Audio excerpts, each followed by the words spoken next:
అవును. యూజువల్‌గా అంటే జీరో టు హీరో అంటే ఫస్ట్ గుర్తొచ్చేది మీరే. అది మీ సంస్థ.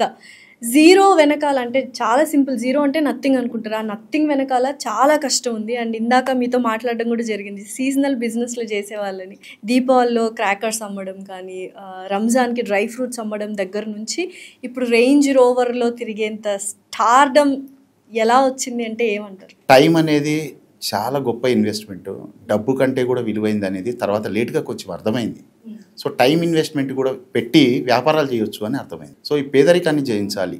ఇదే హైదరాబాద్‌లో సొంత ఇల్లు ఉండాలి. ఇదే హైదరాబాద్‌లో ఒక కార్‌లో తిరిగే ఫ్యామిలీ నాది కావాలి. సో, డబ్బుకి ఎప్పుడు ఇబ్బంది పడకూడదు అనే ఆలోచన వచ్చినప్పుడు చాలామంది ఏం చేస్తారంటే డబ్బు సంపాదించాలి అంటే పెట్టుబడి పెట్టో లేదా బాగా చదివి ఉద్యోగం తెచ్చుకోనో అనుకుంటారు.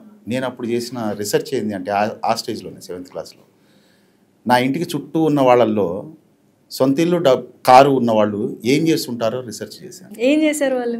98% ఎవరికైతే సొంత ఇళ్ళు ఉన్నాయో కారులో తిరుగుతున్నారో వాళ్ళందరూ కూడా బిజినెస్ రిలేటెడ్ అండి.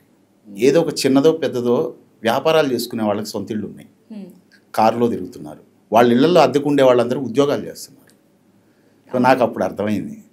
సో లైఫ్లో చదువుకొని ఉద్యోగం గురించి చదువుకుని ఉద్యోగం సంపాదిస్తే ఏదో ఒక ఇంట్లో అద్దెకే ఉంటా, కానీ ఇప్పటి నుంచే వ్యాపారం అనే కాన్సెప్ట్ని రీసెర్చ్ చేసి సక్సెస్ అనేది తెచ్చుకుంటే నాకు ఇదే హైదరాబాద్లో సొంత ఇల్లు ఉంటుంది, నేను కారులో తిరుగుతా అనేది ఒక థాట్ నన్ను చిన్నప్పటి నుంచే చేంజ్ చేసిందండి.